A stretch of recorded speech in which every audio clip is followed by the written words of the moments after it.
Namaskara. In this session we continue our discussions on interesting case study from computational geometry to illustrate the power of more for less. Okay. The problem we are going to see is called dominance count problem. Okay. We consider the points in 2 dimension. We assume that all x y coordinates are all distinct. When they are equal, it is not hard to handle that case. So, a point P, its x coordinate is denoted by P dot x and y coordinate is denoted by P dot y. A point P is said to dominate a point Q. It is like this, Q is here and P is here. Okay. So, Q dot x less than or equal to P dot x and Q dot y is less than or equal to P dot y. I have written equality here, okay. But we can remove the equality from the definition as well as from the entire discussion by assuming that all points have got distinct x and y coordinate values. It is a simplifying assumption because our focus is on the design of the algorithm and the logic. These edge cases we will not pay attention to deal with the details. Okay. Q dot, in other words, it is to the south west. Okay. P will be to the south and to the west. Q will be to the southwest of, Q is south west, Q is in, Q is to the southwest of P.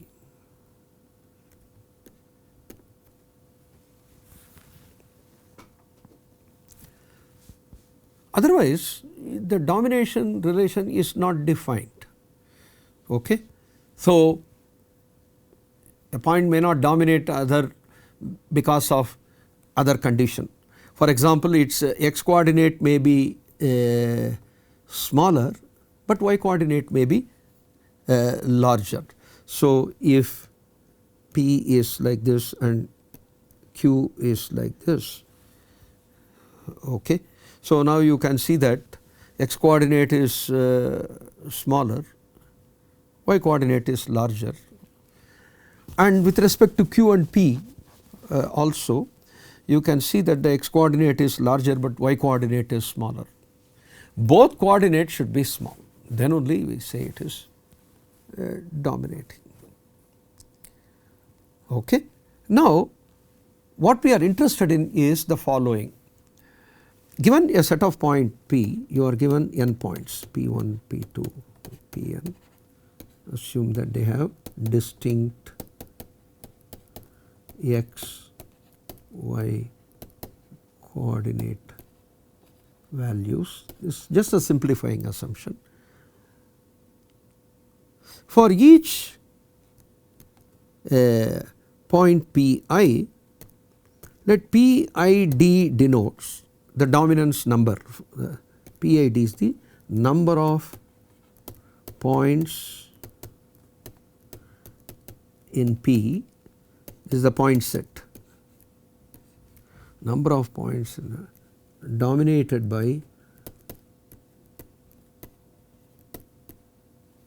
Pi.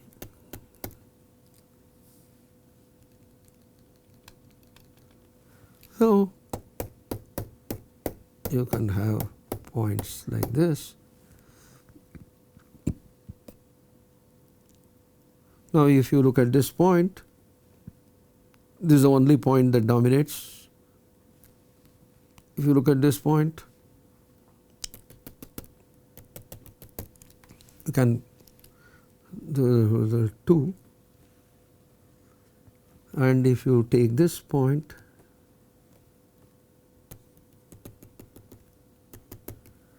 all these points are dominated by this, therefore, this dominates 3 points. So, like this you have in the some points may not dominate any one, it is 0.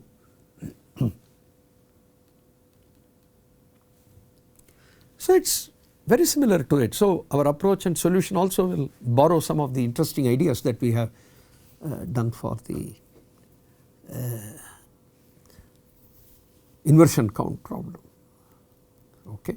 Both coordinates should be smaller, otherwise the other points are not included in the dominance count. So, we are interested in finding the dominance count for each problem. Therefore, input P1, P2, Pn, this is the input given by Pi dot x, Pi dot y, output P1 dot d, P2 dot d. For every point the dominance count Pi dot d is to be output. You can have a very naive algorithm n square, take each point, scan all the other points, how many of them have both their x and y coordinate less, figure out that and then count that number, you get the dominant number. So, each point compared with all other n minus 1 points. N square algorithm is direct, okay. Naive algorithm is order n square. Now, let us look into a divide and conquer algorithm. So, in the divide and conquer algorithm, first of all, how do we divide the point set? That is one interesting question. You can see that you have n points in the plane. You cannot simply take the points like you have taken the array of numbers. You can split first n by 2 numbers and second n by 2 numbers. Here we cannot simply split the point set into 2 halves. If the points lie in overlapping regions, then you can't apply divide and conquer algorithm on disjoint subpart. That disjointness is somehow is to be brought in. Okay. Therefore, a good idea is to sort the points in x coordinate and take the middle value of the x coordinate as a splitting point. So, all points, this is P n by floor n by 2 dot x in the x coordinate, this is the P n by 2 dot. All other points are here, n by 2 points are here and other n by 2 points. Now, it is disjoint region. So, as if these n by 2 points are given, I can apply the recursive call on them and I can find the independent dominant count for these numbers. Okay. Therefore, I am going to assume that my point set is such that P1 dot x is less than or equal to P2 dot x less than or equal to P3 dot x less than or equal to P n by 2 dot x less than P n dot x. That is, if this is not done, I can sort, apply any sorting algorithm and get it done in n log n time. So, in n log n steps I can have this kind of an arrangement. So, I can assume that without loss of generality my points, input points are sorted in x coordinate values and I am going to take P floor n by 2 dot x as the dividing line, the vertical line passing through that x coordinate value will split the region into 2 parts. Okay. half the points will be on this side and half the points. You can include n by 2 in one of the sets. Okay. We are not going to have any other with the same value, x value. So, you can include in one set, but P1 to points P1 to P floor n by 2 is one set, P floor n by 2 plus 1 to Pn is another set. They are in disjoint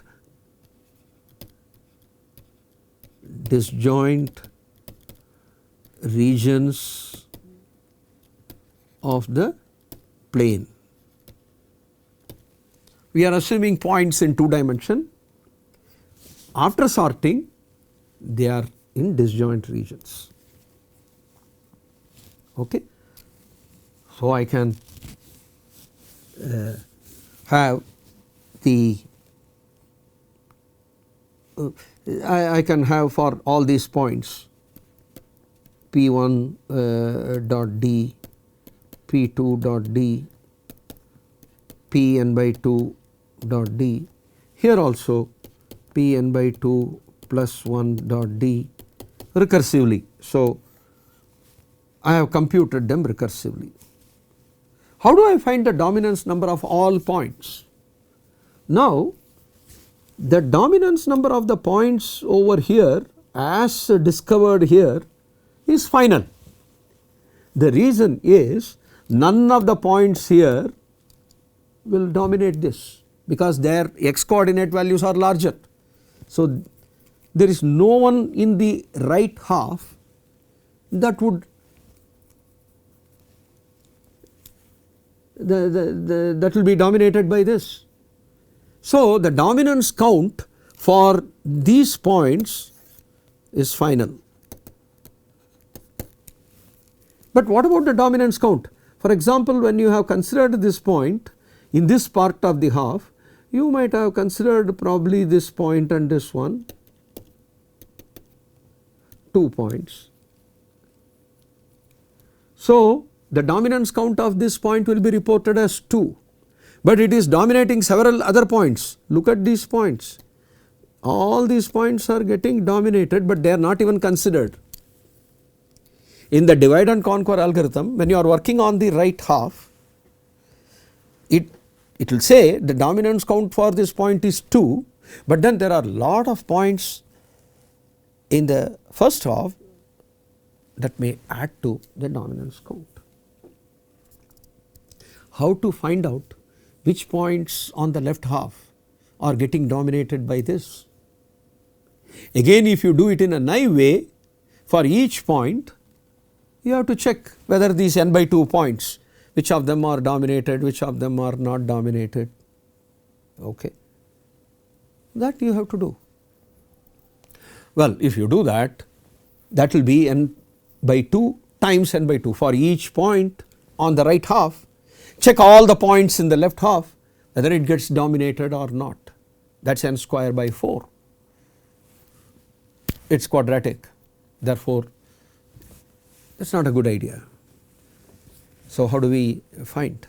Again, if you see, if the value of for these guys in the right half, you take any point in the right half, all points in the left half, their x values are smaller because we have sorted in the x order and we are considering the points in the right half. Therefore, their x values are smaller. Therefore, all I have to do is that what are all the y values that are smaller? Among all these points, for how many points the y values are smaller than the y value of this? That is all I have to find. For this, I sort according to the y coordinate values. So, sort as per y coordinate values, the first half, right, and similarly sort as per the y coordinate values and keep counting how many values are smaller than the current y value. So, I have a situation similar to So, let us say I have these y values are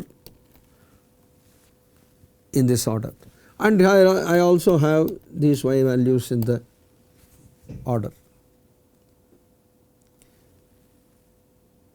Now, if I want to merge these two sequences, I will compare this with this. If it is smaller, I go here and compare this with this. So, in this way I keep going until it remains smaller. As long as it is smaller, I copy. If I call this as a sequence and if I call this as a B sequence, imagine the algorithm for merging A and B. The algorithm for merging A and B will work as follows. You compare A1 with B1. If A1 is smaller, it moves to the C sequence, merging A and B to get C.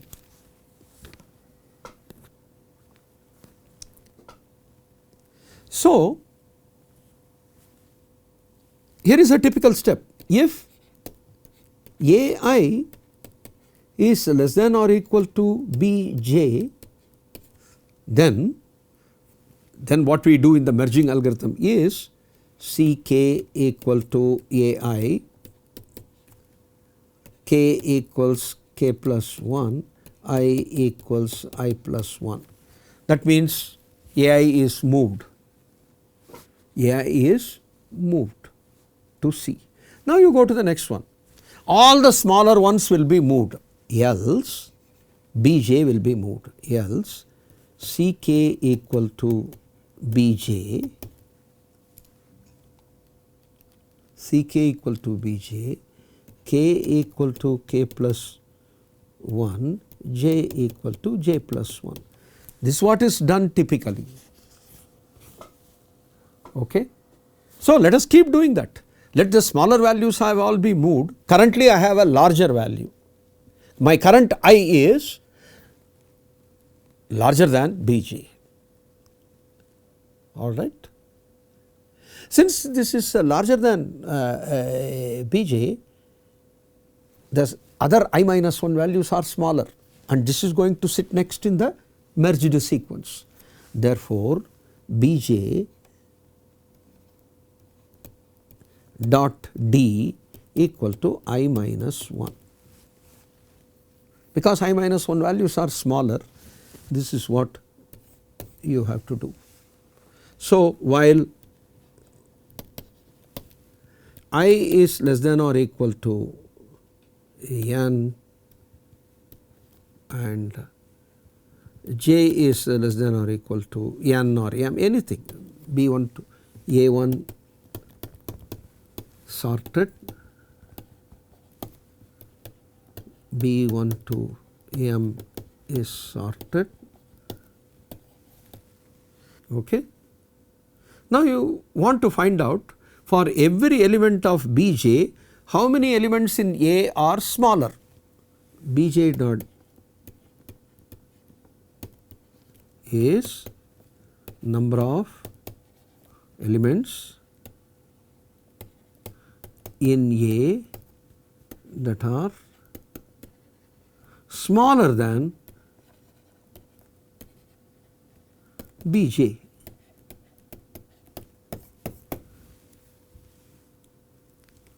That is what is done here, because the current I is larger, because it is in the else class. Ai is greater than Bj. Ai is greater than Bj means the previous I minus 1 values are smaller, therefore, they have to be included. Their x values are smaller, y values are also smaller, therefore, it will contribute to the dominance count. Okay. This is the dominance count, or you can cross dominance count, you can say, right, cross dominance count. This is a cross dominance count. So, if you have your dominance count already, so you can ignore this step, the merging part is not needed. You are given two sorted sequence, you want to know how many in the first sorted sequence are smaller than each element in the second sorted sequence.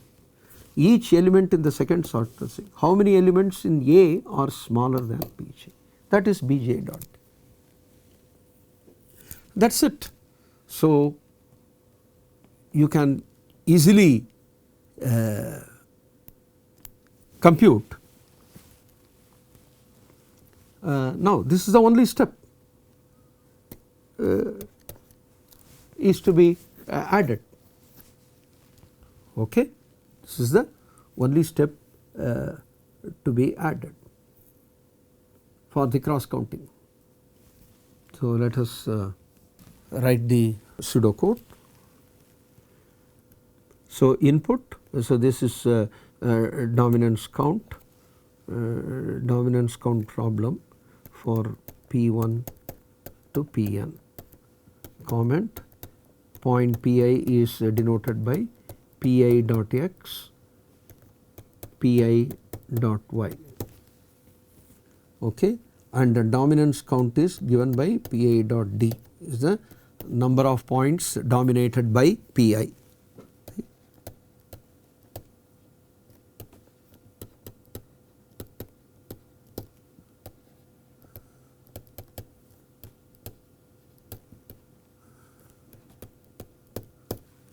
Now, all we have to do is, if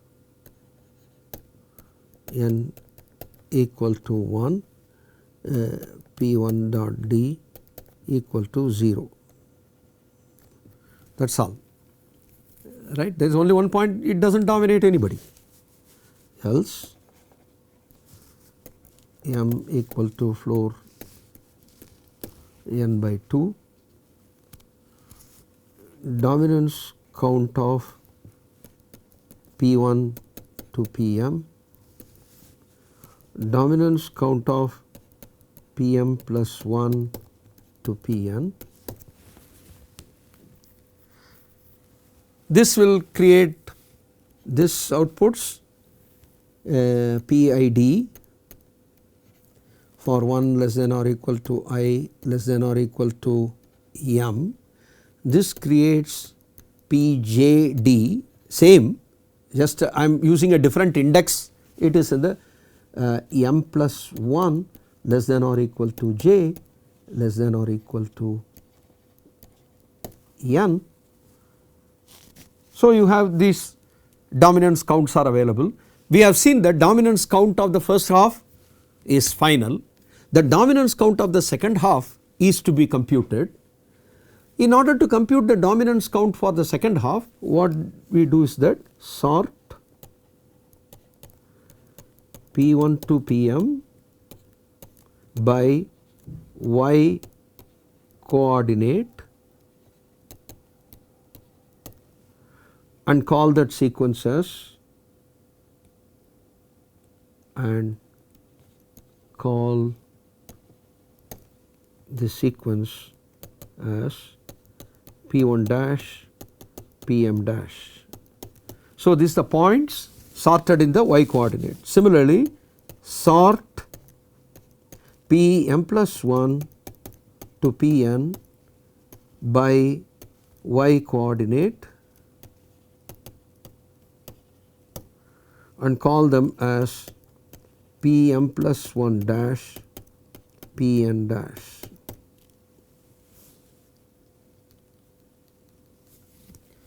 Okay, you have sorted them. After sorting them, all you have to do is that you have to compute, like what we have indicated earlier, compute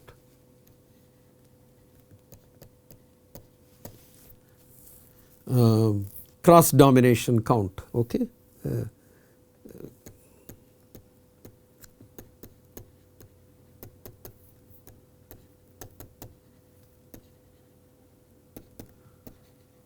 For Pm plus 1 dash and Pn dash, and that is all.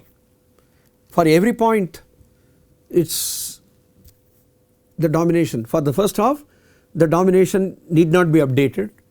For the points in the second half, I am computing the dominance count, but only thing is I am computing in the increasing order of their y coordinate values. That does not matter, for every point anyway I am computing.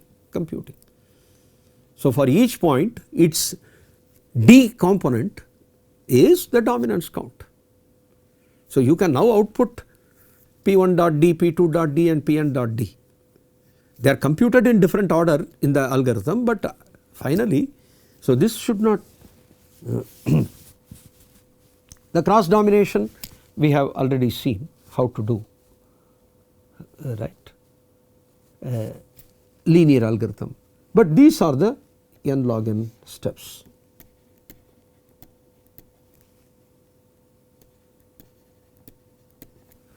Cross domination is order n step, much like merging.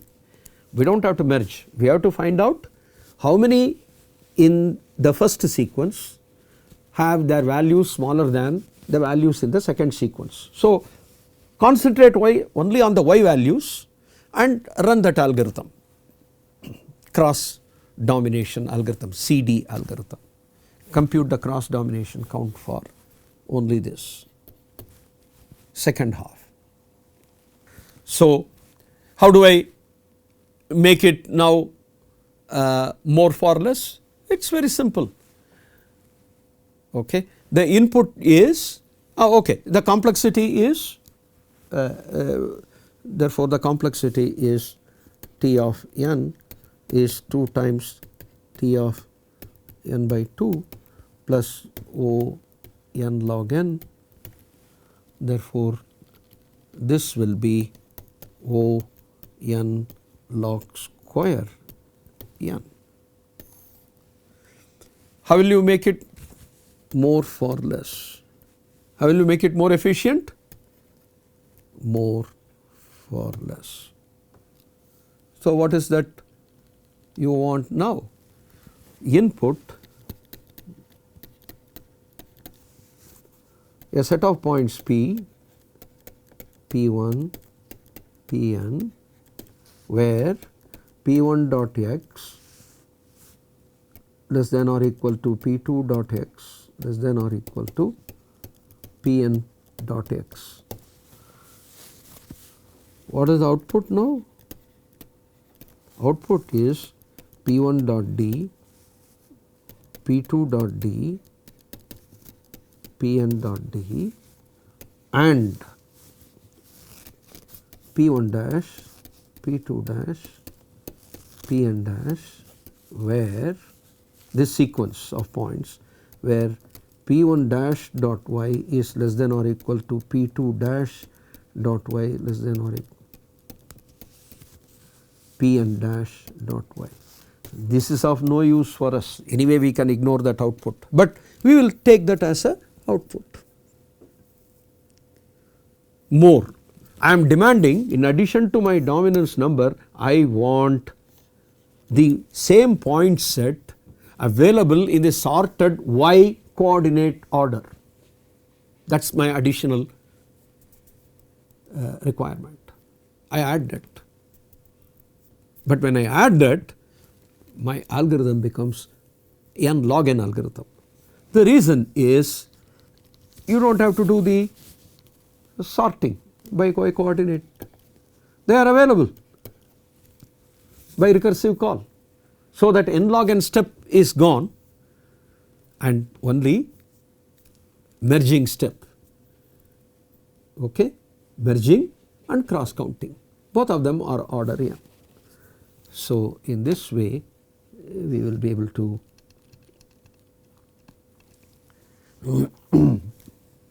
use more for less to improve the complexity of divide and conquer algorithm. Divide and conquer is a very powerful paradigm.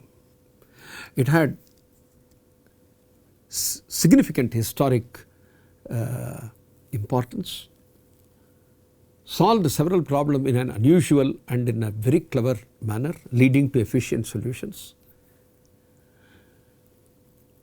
But direct application or a naive application of that may not yield an efficient solution. In that case, we have to take a closer look at the way in which we are applying that idea, refine it, look for the scope for improvement, and then design a divide and conquer algorithm that is a lot more efficient. We have seen that more for less is a very interesting technique where the divide and conquer algorithms can be made more efficient by changing the specification and adding more for the output. Intuitively you may feel that to get output O, if it takes some time, and to obtain an output O x y z, the common sense is that wouldn't it require more time? For the same given input, I want to get O, that is going to take some time, and I want to get O x y z. Will it not take more time? Well, if it is recursion, divide and conquer, if x, y, z are chosen carefully and properly, we can have a very surprising and interesting result and an algorithm. This is the idea behind more for less. I stop at this point.